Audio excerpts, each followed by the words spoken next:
Hello friends, मी लवकुशची शाळा या YouTube चॅनलमध्ये तुम्हा सर्वांचे स्वागत. आज आपण प्रज्ञाशोध सामान्य ज्ञान परीक्षा म्हणजे मंथन परीक्षा इयत्ता चौथी भूमिती या घटकातील उपघटक पहिला रेषाखंड, किरण व रेषा पाहूया. रेषाखंड दोन बिंदू जोडून तयार होणाऱ्या आकृतीला रेषाखंड असे म्हणतात. किरण एका बिंदूतून निघून दुसरीकडे अमर्याद जाणारी रेषा म्हणजे किरण होय. रेषा दोन्ही टोकाकडे अमर्याद असणारी आकृती म्हणजे रेषा होय. उपघटक दुसरा कोन व कोनाचे प्रकार. 1. काटकोन 90 डिग्रीच्या कोनाला काटकोन म्हणतात. 2. लघुकोन काटकोनापेक्षा लहान असणाऱ्या कोनाला लघुकोन असे म्हणतात. 3. विशालकोन काटकोनापेक्षा मोठ्या असणाऱ्या कोनाला विशालकोन म्हणतात. उपघटक तिसरा त्रिकोण व त्रिकोणाचे प्रकार. सोबतच्या आकृतीला त्रिकोण म्हणतात कारण 1. त्रिकोणाला 3 शिरोबिंदू असतात. 2. त्रिकोणाला 3 बाजू म्हणजे कडा असतात. 3. त्रिकोणाला 3 कोन असतात. 4. त्रिकोणाचे नाव 6 प्रकारे लिहिता येते. 1. त्रिकोण अ ब क. 2. त्रिकोण अ क ब. 3. त्रिकोण ब अ क. 4. त्रिकोण ब क अ. 5. त्रिकोण क अ ब. 6. त्रिकोण क ब अ. त्रिकोणाचे बाजूवरून 3 प्रकार आहेत. 1. समभुज त्रिकोण. 2. समद्विभुज त्रिकोण. 3. विषमभुज त्रिकोण. 1. समभुज त्रिकोण ज्या त्रिकोणाच्या 3 बाजू समान लांबीच्या असतात त्या त्रिकोणाला समभुज त्रिकोण म्हणतात. 2. समद्विभुज त्रिकोण ज्या त्रिकोणाच्या 2 बाजू समान असतात त्या त्रिकोणाला समद्विभुज त्रिकोण म्हणतात. 3. विषमभुज त्रिकोण ज्या त्रिकोणाच्या सर्व बाजू वेगवेगळ्या लांबीच्या असतात म्हणजेच भिन्न असतात त्या त्रिकोणाला विषमभुज त्रिकोण म्हणतात. त्रिकोणाचे कोनावरून 3 प्रकार. 1. काटकोन त्रिकोण या प्रकारात एक कोन हा काटकोन असतो.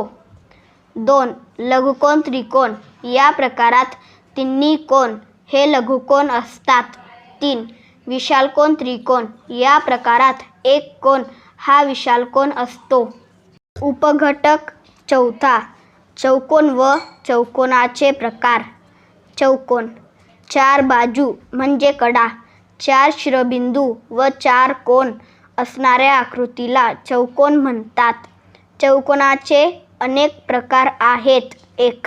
चौरस. 2. आयत. 3. समभुज चौकोन. 4. पतंग. 1. चौरस 4 बाजू व 4 कोन समान म्हणजे काटकोन असतात अशा आकृतीला चौरस असे म्हणतात. प्रत्येक चौरस हा आयत असतो. 2.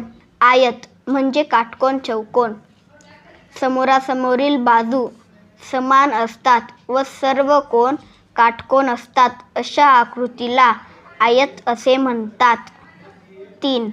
समभुज चौकोन 4ही बाजू समान असतात व समोरासमोरील कोन समान असतात त्याला समभुज चौकोन असे म्हणतात.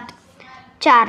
पतंग लगतच्या 2 लहान बाजू सारख्या व लगतच्या 2 मोठ्या बाजू समान असतात व समोरासमोरील विशालकोन समान असतात. उपघटक 6वा इष्टिकाचिती घन शिरोबिंदू कडा व पृष्ठे. इष्टिकाचिती विटेसारख्या म्हणजे लांबी, रुंदी, उंची असणाऱ्या आकृतीला इष्टिकाचिती म्हणतात. शिरोबिंदू अ, ब, क, ड, च, छ, ज, झ. घन, लांबी, रुंदी, उंची समान असणाऱ्या आकृतीला घन म्हणतात. शिरोबिंदू प, फ, ब, भ, य, र, ल, व. आकार इष्टिकाचिती. शिरोबिंदूंची संख्या 8, पृष्ठांची संख्या 6. पृष्ठे आयताकृती अथवा चौरसाकृती असतात. समोरासमोरची पृष्ठे समान आकाराची असतात. कडांची संख्या 12 म्हणजे 4 कडा. समान असणाऱ्या कडांचे 3 गट बनतात. आकार घन. शिरोबिंदूंची संख्या 8, पृष्ठांची संख्या 6 म्हणजे सर्व पृष्ठे चौरसाकृती असतात. कडांची संख्या 12, सर्व कडा समान लांबीच्या असतात. उपघटक 7वा वर्तुळ. वर्तुळातील क बिंदूला वर्तुळ केंद्र म्हणतात. वर्तुळातील रेषाखंड क, म, क, र आणि क, ज यांना त्रिज्या म्हणतात. अशा प्रकारे वर्तुळात असंख्य त्रिज्या काढता येतात. वर्तुळातील रेषाखंड र, ज ला वर्तुळाचा व्यास म्हणतात. वर्तुळातील कोणतेही 2 बिंदू जोडणाऱ्या व वर्तुळ केंद्रातून जाणाऱ्या रेषाखंडाला व्यास म्हणतात. असे असंख्य व्यास काढता येतात. वर्तुळातील रेषाखंड प, न व रेषाखंड र, ज यांना वर्तुळाच्या जीवा म्हणतात. वर्तुळावरील कोणत्याही 2 बिंदूंना जोडणाऱ्या रेषाखंडाला जीवा म्हणतात. व्यास ही वर्तुळाची सर्वात मोठी जीवा असते. अशा असंख्य जीवा काढता येतात. परिघ.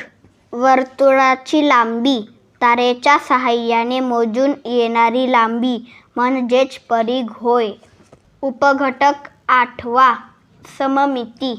ज्या आकृतीचे एका विशिष्ट रेषेने होणारे 2 भाग एकमेकांशी तंतोतंत जुळतात ती आकृती त्या रेषेच्या संदर्भात सममित आकृती असते. दिलेले आकृती अ, ब रेषेने सममित होते.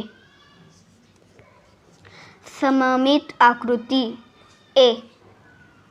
सममित आकृती बी. रेषेवर घातलेल्या घडीमुळे तयार झालेले 2 भाग एकमेकांशी तंतोतंत जुळत असतील तरच ती आकृती सममित असते व एकमेकांना जुळत नसेल तर ती आकृती असममित असते. म्हणून ए आकृती व बी आकृती एकसारख्या दिसत असूनही ए ही सममित व बी ही असममित आहे. सममित होऊ शकणारे अंक 3, 4, 6. सममित होऊ शकणारी अक्षरे क, ए, बी, सी. प्रत्येक चित्रात दिलेल्या रेषेवर घडी घाला होणारे 2 भाग एकमेकांशी तंतोतंत जुळतात किंवा नाही यावरून त्यांचे 2 गटात वर्गीकरण करा. गट पहिला. पहिल्या गटाचे वैशिष्ट्य काय? तुटक रेषेने चित्रांचे 2 समान भाग झाले आहेत. ही चित्रे सममित आहेत. गट दुसरा. दुसऱ्या गटाचे वैशिष्ट्य काय? तुटक रेषेने चित्रांचे 2 समान भाग होत नाहीत. ही चित्रे असममित आहेत. उपघटक 9वा परिमिती. बंद आकृतीच्या सर्व बाजूंच्या लांबींची बेरीज म्हणजे ती त्या आकृतीची परिमिती असते. त्रिकोणाची परिमिती बरोबर तिन्ही बाजूंची बेरीज. समभुज त्रिकोणाची परिमिती बरोबर 3 गुणिले बाजू. चौकोनाची परिमिती बरोबर चारही बाजूंच्या लांबीची बेरीज. चौरसाची परिमिती बरोबर 4 गुणिले बाजू. आयताची परिमिती बरोबर लांबी व रुंदीच्या बेरजेची दुप्पट बरोबर 2 गुणिले लांबी अधिक रुंदी. समभुज त्रिकोणाची परिमिती बरोबर 4 गुणिले बाजू. उपघटक 10वा क्षेत्रफळ. एखाद्या आकृतीने सपाट पृष्ठभागावरील व्यापलेली जागा म्हणजेच त्या आकृतीचे क्षेत्र होय. पृष्ठभागावरील आकृतीने व्यापलेल्या जागेचे मापन म्हणजे त्या आकृतीचे क्षेत्रफळ होय. आयताचे क्षेत्रफळ बरोबर लांबी गुणिले रुंदी. चौरसाचे क्षेत्रफळ बरोबर बाजू गुणिले बाजू किंवा बाजूचा वर्ग. चौरस. उदाहरण चौरस सेंटीमीटर, चौरस मीटर हे प्रमाणित एकक क्षेत्रफळ सांगण्यासाठी वापरतात. उपघटक 11वा घडणी म्हणजे नेट्स. या घटकात पुठ्ठ्याची किंवा कागदाची दिलेल्या रेषेवर म्हणजे कडावर घडी घालून खोके तयार करणे अपेक्षित आहे. खोके वेगळ्या कडांवर कापले तर त्यांच्या पुठ्ठ्यांची वेगळी घडण आपल्याला मिळते.